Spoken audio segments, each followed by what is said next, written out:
العالم كله اخر فتره قاعد بتابع بنك اسمه بنك اس بي بي، واللي هو البنك السيليكون الامريكي اللي قاعد بيلاحظ انهيار جدا جدا كبير الفتره الاخيره. وهذا اللي ذكرهم باللي صار ب 2008، الانهيارات جدا كبيره اللي صارت، لانه هذا من اكبر بنوك في امريكا واللي محتل رقم 16 في اكبر بنك في امريكا. وصوله بتوصل ل 200 مليار دولار. متخيل المبلغ الكبير اللي ممكن يدمر شغلات كثير الفتره اللي جاي. وانهيار البنك هذا ثاني اكبر انهيار صار في تاريخ البنوك الامريكيه، واللي بيصير هسه غير بكثير عن اللي صار ب 2008. بس المصيبه انه هذا الاشي راح ياثر كثير على البنوك الامريكيه. فخلينا نركز في حلقه اليوم. لايك، سبسكرايب، شير، رمضان كريم عليكم. وخلينا نحكي عن الموضوع اكثر. هلا بالبدايه الناس بشكل عام صار عندهم خوف انه يصير شيء اسمه الدومينو افكت، وهذا الدومينو افكت بشكل عام انه يصير في انتقال عدوى من هذا البنك لباقي البنوك الامريكيه، ويصير في ضجه جدا كبيره وخسائر كثير كبيره. في البدايه اعطيني دقيقه من وقتك خلينا احكي لك شو كان تاسيس هذا البنك اولا. هلا بشكل عام لانه تاسيس البنك راح يكون فهمك لحل هاي المشكله. طيب في البدايه عندنا بنك فتح بال 83، وهذا بنك اسمه اس بي بي. والبدايه كان يعمل قروض العقارات والشغلات كلياتها. ضل شغال على موضوع القروض العقاريه لحد التسعينيات، بس بصراحه وقتها لقى شويه خسائر فقال خلينا ندخل بمواضيع ثانيه. الوقت هذاك بلش التكنولوجي تبلش تبين قدام الناس، فقالوا البنك خلينا ندخل في الموضوع. بس المشكلة في الموضوع هون انه هذا القطاع ما كان معروف بالنسبة للبنوك الكبيرة، فهاي نقطة كثير مهمة نركز عليها. بشكل عام عندهم كان يحكوا انه لو انا مثلا اعطي لواحد قرض عشان يعمل فيه شيء للتكنولوجي ويرجع لي مبلغ اكبر، طبعا هذا شيء ربا. بس بنفس الوقت خلينا نحكي عن موضوع البنك نفسه، انه هسه لما اعطيت واحد مبلغ معين انا شو بدي اكد انه هذا الشخص راح يرجع لي مبلغ اكثر. واني بشكل عام يعني هذا القطاع تبع التكنولوجي يعني في البداية ما كان يطلع اي ارباح، لانه كان لسه شيء جديد على السوق والناس مش متأكدة منه. وطبعا كبداية بده يحرق مصاري كثير عشان يبلش يطلع ويبين للناس بطريقه كويسه. يعني مستحيل يحطوا في البدايه شيء رخيص ويكون بدهم يشتغلوا عليه بالمليارات. فطبعا هذا القطاع كان بده كثير ابحاث وشغل وتصنيع وشغلات كثير، فكانوا بدهم قروض كثير. وطبعا هاي القروض راح ياخذوها ما راح يرجعوها بعائد اكبر، لانه هاي بحوث علميه وتصنيع وتفكير وتطوير، فبدها شغلات مش كلها بترجع لهم بعائد مادي. طبعا كل البنوك الكبيره ما كانوا فاهمينه الا بنك الاس بي بي هذا نفسه. اجوا لشركات الناشئه، مثلا انتم يا شركات ناشئه بدكم قروض، نعطيكم احنا كبنك اس بي بي قروض معينه بلشوا يشتغلوا فيها من قطاع التكنولوجي. يعني بشكل عام سيبك من التعاقدات تبعت البنوك الكبيره هاي اللي ما لهاش اي فائده في الدنيا، وتعال ان احنا بنعطيك قروض وبنظبطك ونظبط امورك ويلا روح اشتغل براحتك في السوق. بس سيبك من المستثمر هذا الجديد، خلينا نيجي للمستثمر المغامر اللي بلش يحط كل مصاريه وشغله في موضوع معين عشان يبلش يصنع ويتاجر، وقلت لك يعمل ابحاث وشغلات زي هيك.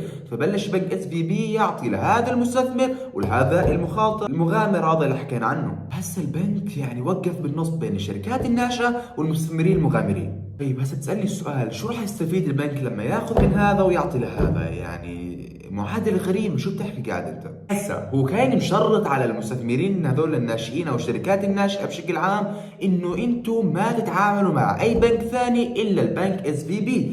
فهاي شغله كانت من الشروط اللي عليهم لما يوقعوا العقود ويعملوا قروض. بشكل عام اغلب المصاري اللي كانت تبع الشركات الناشئه هاي كانت موجوده داخل البنك، فكانوا يعطوا لهذولاك الشركات وهذول الشركات يشتغلوا فيهم ويرجعوهم للبنك والبنك يرجع لهذول، فصارت في ربح عندهم وشغله كثير حلوه. طبعا بشكل عام كانوا هذول المستثمرين ياخذوا مصاري ويحطوه بالبنك، ويجوا البنك مثلا بده يعطوا ايجارات مستثمرين، بدهم يعطوا رواتب للعمال اللي بيشتغلوا هنا. يعني في كثير امور كانوا يعملوها ويدفعوا من خلال البنك من خلال مصاري المستثمرين الموجوده في البنك. وطبعا هاي مش مشكله عن الشركات الناشئه انها تحط المصاري في البنك، يعني اصلا الحمد لله يلاقوا شركات او بنك بشكل عام يعطيهم هالنسبه هاي او القرض. بشكل عام المستثمرين ما عندهم اي مشكله في هاي المرحله يحطوا المصاري في البنك، لانه بشكل عام البنك اصلا هو يعني متمنى انه معطيهم قرض من غير كل البنوك هذولاك ومن الشروط هاي الكثير كبيره بالبنوك الكبيره. هسه في الوقت هذا صار البنك هذا ماخذ 50% استحواذ على المستثمرين الناشئين والشركات الناشئه، فكان عنده اكبر عدد ممكن من الشركات والمستثمرين الناشئين في امريكا. ساجاك البنك بعد فتره قال لك والله انا عندي كثير مصاري، كل المستثمرين الناشئين بحطوا مصاريهم عندي، فانا يعني معي مصاري كثير. بس طبعا حسب القوانين الموجوده بامريكا انه بيقدر يحتفظ ب 90% من هاي المصاري ويستخدمها ويخلي بس 10% في البنك. يعني له حريه جدا كبيره من 50% من المستثمرين الموجودين في امريكا. ممكن تحكي لي هنا انه يمكن هو بلش يقرض الناس، لانه هاي الاشياء البنوك العاديه بتعملها بالعاده، بتاخذ المصاري بتحطها بالبنك، بتاخذ المصاري هاي بتدفع للموظفين والشغلات هاي كلها وبتعطي قروض للناس. طبعا دور البنك شو الطريقه الاحسن للقروض، فلاقي انه السندات الحكوميه هي افضل طريقه للقروض للناس المستثمرين بنفس الوقت. فجاه من المصاري اللي عنده شرى سندات خير الله وبلش يشتغل ويشوف الامور عنده. 2020 اجت التكنولوجيا، اجت بلشت وقتها بطريقه جدا كبيره لان الناس قاعده في بيوتها واكثر شغلات تحتاجها الاشياء التقنيه بشكل عام. ففي الوقت هذاك بلشت الصادرات والواردات في امور التكنولوجيا جدا جدا مطلوبه، وكان المصدر الرئيسي واللي هو بنك اس اف دي. برضه الناس هنا في وقت كورونا وين تحط مصاريها ما حطتهاش في البيت، حطتها في البنوك. ومين البنك؟ له اس بي بي. هون السؤال، البنك شو راح يعمل في السيوله هاي كلياتها من مصاري اللي موجوده عنده؟ هسه هون البنك شاف الموضوع حلو فبلش يشتري سندات بطريقه جدا مجنونه. انت متخيل شرى سندات ب 120 مليار دولار؟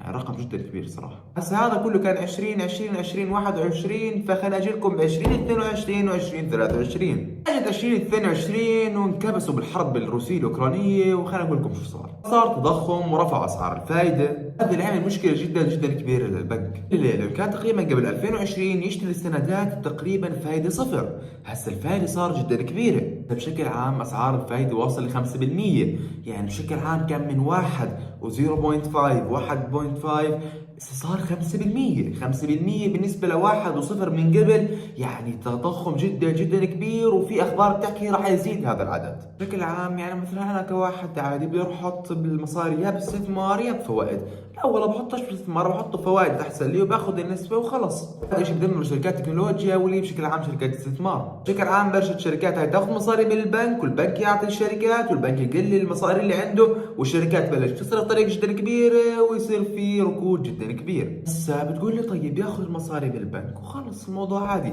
ركز معي، انا قلت لك انه ماخذ سندات ب 100 وشوي مليار دولار، فاغلب مصاري البنك 90% كلياتهم سندات. انا بشكل عام كان متعود انه سحب عادي وتمر الامور تمام وما في شيء، فجأة جاء تضخم هذا جدا كبير وقال له تفضل. بس بتحكي لي طيب البنك يبيع السندات اللي عنده او جزء منها وخلص بنحل القصه. هسه بشكل عام ما راح يقدر يعمل زي هيك، ولانه راح يخسر بطريقه جدا جدا كبيره. فبسالني ليش؟ خليني اعطيك مثال. انا كان معي 1000 دولار تمام، اخذت مثلا هاي 1000 دولار وشريت فيها سندات عشان اخذ ربح 1%. بشكل عام هذا السند لمدة سنة، يعني لو تركت هذا السند 1000 دولار لمدة سنة باخذ مثلا 1000 1% عليها. بعد 4 سنين بلاقي 1000 دولار صاروا 1040 دولار. لو جيت بعد سنتين وبعت هذا السند بالسوق ممكن اي حدا ياخذه منك ب 1025 دولار. يعني مثلا اذا قلت بديش انا استنى كمان كم سنة بدي ابيعه هسه. بشكل عام يعني بتقول لي ليش هيك بصير؟ لانه بشكل عام كون اسعار فايدة جدا قلت، ويعني كانت من 1% ل 0.5، فبتنباع بطريقه جدا كبيره وبسعر منيح. بس النقطه هون انه بدل ما تقل الفوائد عشان تبيع بسعر منيح، الفوائد زادت، انت راح تخسر في الموضوع اكثر. متخيل انت ما راح تبيع ب 1000 دولار راح تبيع ب 800 دولار، ما ربحتش، انت خسرت. وصلتك كيف الفكره؟ النقطه هون اذا انت مش مستعجل استنى لك 4 سنين عشان تاخذ المصاري تبعتك كامله وتربح عليها شوي، او تبيع هسه وال 1000 دولار تبعتك تصير 800 دولار. فهون النقطة، هذا اللي صار مع البنك، انه يعني التخم موضوع سندات وبلش في عليه طلب جدا كبير، والشركات بدها مصاري والمستثمرين بدهم مصاري وكل شيء بده مصاري تبعته ويرجعوهم، وصار في لخمة عنده البنك على موضوع الفوائد هاي.